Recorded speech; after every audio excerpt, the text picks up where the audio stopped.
Hi Oddings, it's your Ate Sapphire. After this episode, you can hear 4 more stories over on the Something Scary podcast, available for free on Apple Podcasts or wherever you listen to your favorite shows. The links are in the description below. Hey, I'm Sapphire. Want to hear something scary?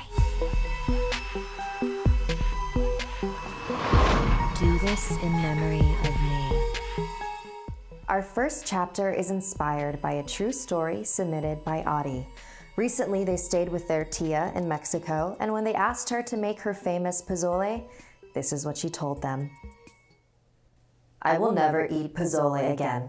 There's a church in my neighborhood that I've been going to every Sunday for the past year or so, and after every Mass, all of the members move next door to the hall where free lunch is served.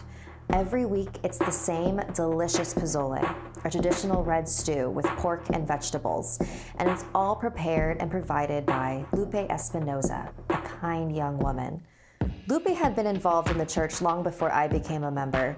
She was the most dedicated Catholic I had ever met. She ran the youth group and food drives and volunteered all over the city. After every Mass, she would give an individual greeting to every single person and memorized everybody's name. Everybody practically worshipped her, especially her husband, Eduardo.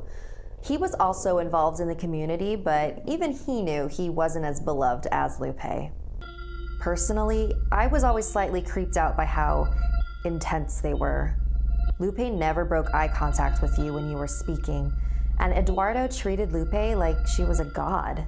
His wife seemed to be his proudest achievement.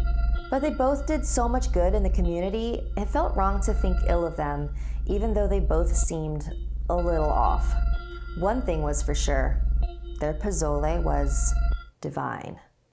One Sunday, I woke up late and forgot to eat breakfast before heading to Mass. My stomach was gurgling through the whole service, and it only got worse during the transubstantiation, which is when the priest turns the bread and wine into the body and blood of Jesus. Take this, all of you, and drink from it. This is my blood. In Catholicism, we believe that an actual transformation happens in that moment. That is actually Jesus' body and blood that we are about to consume. We believe that it brings us closer to God. Do this in memory of me.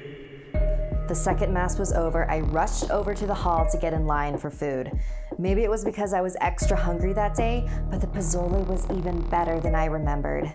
I had always prided myself for my cooking skills, especially my own pozole recipe, but the Espinosas had me beat.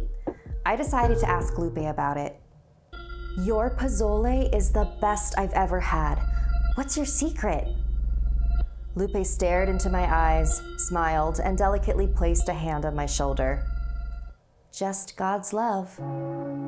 The following Sunday, I went to Mass as usual, but the Mass was not as usual. It was a memorial service for Lupe. During the week, the youth group went on one of those home building trips, like Habitat for Humanity, and a large metal crossbeam fell right on top of Lupe. It would have slammed right into 3 teenagers, but Lupe pushed them out of the way. After the service, everybody congregated in the hall. Once everybody had a bowl of soup in their hands, Eduardo addressed the crowd. Thank you all for coming. My wife loved all of you very much. Please, raise your bowls.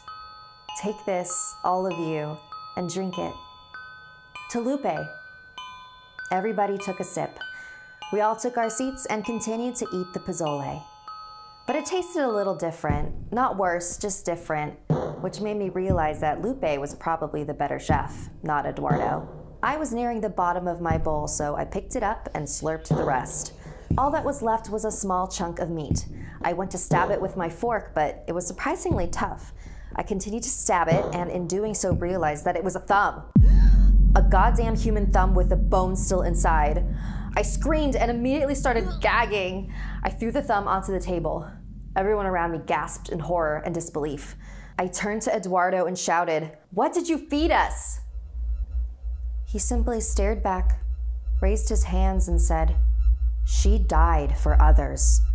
Do this in memory of her." You're insane. What the hell is wrong with you? Oh my God. Angry shouts echoed throughout the hall as people began vomiting everywhere. We held Eduardo in that room until the police came.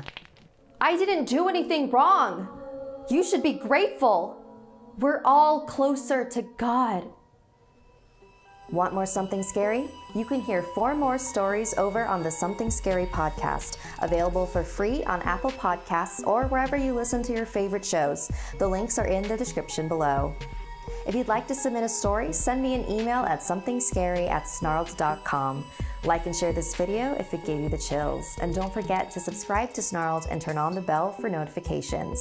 And if you dare, follow me on social media. Until next time, sweet dreams.